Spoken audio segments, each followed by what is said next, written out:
नमस्कार प्रेक्षकांनो, मालिकेच्या आजच्या भागामध्ये आपल्याला पाहायला मिळणार आहे की सूर्याचं साम्राज्य परत मिळवून देण्यासाठी तुळजा काय करणार आहे।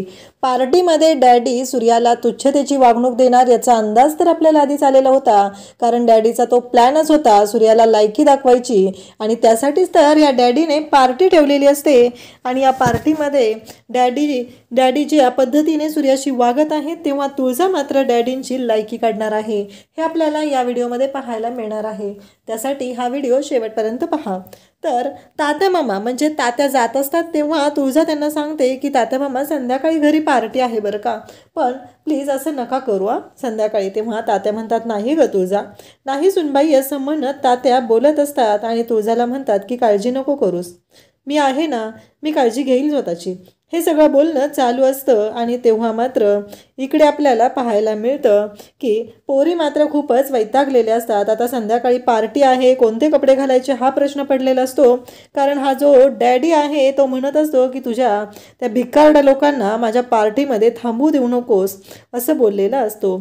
आणि इकडे तुळजा सगळ्याची तयारी करत असते, सूर्या मात्र मूर्खासारखं वागत असतो, त्याला अक्कल नाहीये।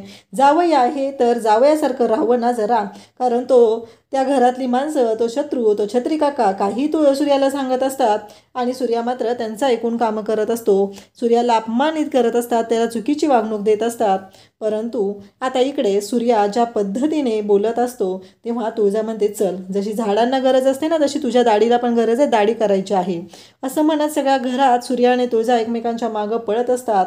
शेवटी सोप्यावरती सूर्या पडतो, तशी तुळजाही त्याच्या मिठीत येऊन पडते आणि तुळजा म्हणू लागते की सूर्या दाढी करावीच लागणार आहे। तुळजा त्याला सांगत असते तेव्हा सूर्या म्हणत असतो की नाही नाही तुळजा, मला नाही जमणार, मी नाही करणार ही दाढी असं त्याचं बोलणं चाललेलं असतं। तुळजा म्हणत असते सूर्या आज संध्याकाळी पार्टी आहे आणि लोक घरी येणार आहेत, ते कसं दिसतं सांग बरं। सूर्याला तुळजा समजवत असते, कारण ती कॉलेजला गेलेली असते, या गावाच्या बाहेर गेलेली असते आणि या गावाच्या बाहेर गेल्यामुळं तिने 4 गोष्टी शिकलेल्या असतात, तिला अनुभव असतो, पार्टीमध्ये लोक कशी येतात, काय असतं, या सगळ्या गोष्टी तिला चांगल्याच माहिती असतात। म्हणून तर तुळजाने सूर्याला समजून सांगितलेलं असतं आणि त्याची दाढी फक्त ट्रिम केलेली असते आणि सूर्या म्हणतो मला वाटलं माझी सगळीच दाढी तू काढणार आहे, पण खरंच खूप छान अशी दाढी माझी ट्रिम केलेली आहे असं म्हणत सूर्या कौतुकही करू लागतो तुळजाचं। तुळजा म्हणत असते माझा नवरा लाखात एक दिसत आहे आणि दाढी त्याची ओळख आहे आणि त्याची दाढी कशाला मी पूर्ण काढू असं तिनं बोलत असते। आणि मग पुन्हा सूर्याच्या खूप जवळ येऊ लागते। सूर्या म्हणत असतो काय करतेस तुळजा, तुला कळतंय का। तुळजा म्हणत असते तुला काय वाटलं सूर्या। तुळजा तर सूर्यासाठी ब्लेजर आणणार असते आणि त्याच्यासाठी मेजरमेंट घेत असते आणि त्यावेळेस इकडे तुळजा ही सूर्याची खूप काळजी घेत असते, त्याला काय हवं नको, त्याचा अपमान नाही झाला पाहिजे, त्याला मान सन्मान मिळाला पाहिजे, या सर्व गोष्टी ती करत असते आणि त्याचबरोबर तुळजा प्रत्येक वेळेस काळजी पण घेत असते। आता इकडे सगळेजण खाली थांबलेले असतात आणि इकडे शत्रूला मात्र राग आलेला असतो। शत्रूचं असं चाललेलं असतं की काही झालं तरीही डॅडी तुम्ही हे सगळं काय करताय, तुम्हाला कळतंय का, काय गरज होती त्या लोकांना इथं आणायची आणि त्या सूर्याला तुम्ही खरंच जावयाचा मान देणार आहात का, हे सगळं चाललेलं असतं आणि त्या पद्धतीने शत्रू बोलत असतो। इकडे सूर्या खालीच असतो, तो कामं करत असतो। डॅडी म्हणत असतात की जावई बापू तुम्हाला तर ना खूपच कामाची हौस आहे हो, असं डॅडी मुद्दामच बोलत असतात। आणि मग तेव्हा तुळजा सूर्याला म्हणते सूर्या चल आतमध्ये आवरून घे तू आधी असं म्हणत घेऊन गेलेला असतो। तर इकडे तुळजा मात्र म्हणत असते की सूर्या चल, तयार झालेला असतो, त्याचं ब्लेजर आलेलं असतं। सूर्याला छान असा व्हाईट कलरचा शर्ट, ब्लॅक कलरची पॅन्ट आणि त्याच्यावरती ब्लॅक ब्लेजर तुळजाने आणलेलं असतं। आणि तेवढ्यातच धनू येते, धनूला साडी नेसायची असते, वहिनी तू चल, वहिनी तू चल असं म्हणत तिला घेऊन जाते। तुळजाने सूर्याला सांगितलेलं असतं की सूर्या हे ब्लेजर घातल्याशिवाय तू खाली जायचं नाहीस। आणि इकडे धनू मात्र तुळजाला ओढतच असते, खेचतच असते, चल ना असं म्हणत असते। तुळजाकडे आता काहीच ऑप्शन राहत नाही आणि त्याच वेळी इकडे आपल्याला पाहायला मिळतं की तिथे आता डॅडी सगळ्या पाहुण्यांचं स्वागत करत असतात। हा सगळा छत्री डॅडी यांचा प्लॅन असतो आणि मग छत्री धावतच इकडे सूर्याकडे येतो आणि त्याला सांगू लागतो की हे सगळं जे काय चाललेलं आहे ते बघ, तुला योग्य वाटतंय का, डॅडी तिथं एकटं सगळं स्वागत करत आहेत आणि तू मात्र येत नाही। आणि त्याचबरोबर इकडे आपल्याला पाहायला मिळतं की हे सगळं जेव्हा घडत असतं तेव्हा तुळजा तिथं नसते, तुळजा गेलेली असते आणि सूर्या खाली येतो. सूर्या म्हणतो, "ओ डॅडी, तुमचे पाय दुखतील ना, तुम्ही बसा तिथे, मी आहे ना, मी करतो सगळ्या पाहुण्यांचं स्वागत." असं म्हणत आता सिक्युरिटीच्या समोर तिथे सिक्युरिटीवाला असतो, तिथे सूर्याला उभं केलेलं असतं. आणि त्याचबरोबर इकडे आपल्याला पाहायला मिळतं की सूर्या जेव्हा हे सगळं बोलत असतो, हे सगळं करत असतो आणि तेव्हा छत्री नालायक तिथे येतो. त्याच्या अंगात तर इतकी मस्ती आहे ना, मला ना त्याला बघितलं तरी खूप राग येतो माहिती आहे का, एवढा निर्लज्ज माणूस आहे तो.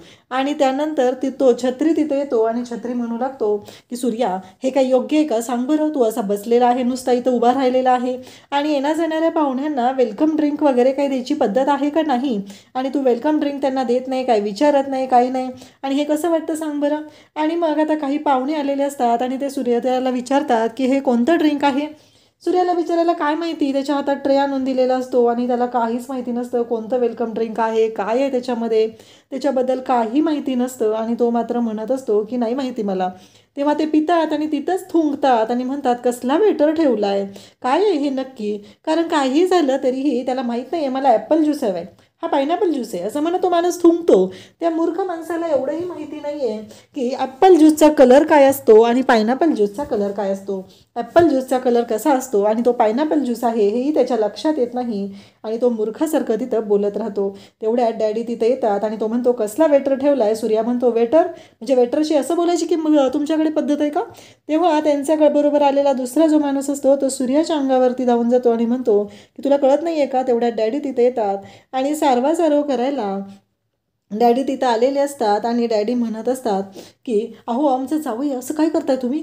आणि सूर्याच्या समोर त्यांची नाटकं सुरू होतात आणि सूर्या त्याचबरोबर सगळेजण तिथं असतात, सगळेजण बोलत असतात. तेव्हाच आता तिथे तुळजा येते आणि हा सगळा प्लॅन असतो तो डॅडींचा आणि छत्रीचा असतो, कारण काय लायकी काढली हो तुम्ही आमच्या जावयाची, हे सगळं त्यांचं बोलणं सुरू असतं. आणि मग इकडे छत्री मात्र तुळजाला आल्याला सांगत असतो की ते बघ ना, म्हणजे जावई बापूंनी अशी कापडं घातले त्याच्यामुळं त्यांनी ना त्यांची सूर्याची लायकी काढलेली आहे.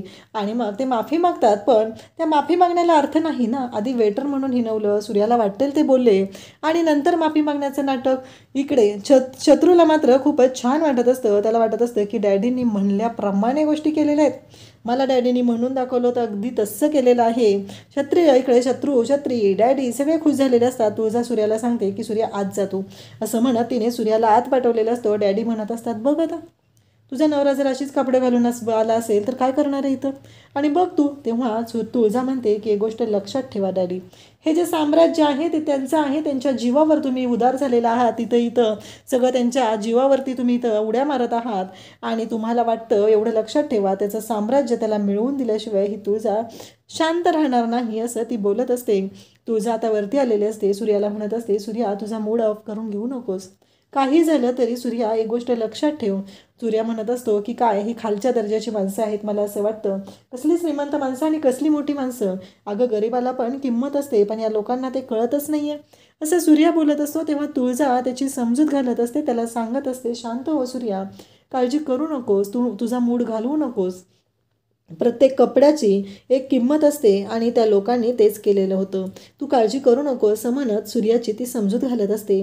परंतु सूर्या मात्र विचार करत असतो. काही झालं तरीही सूर्याला प्रश्न पडलेला असतो की या सर्व गोष्टी जेव्हा घडत आहेत, आता मात्र तुळजा सूर्याची समजूत घालते, कारण सूर्या तुळजाला इकडे बोलवत असते, ती म्हणजे शालन. आता तुळजा पुन्हा गेलेली आहे.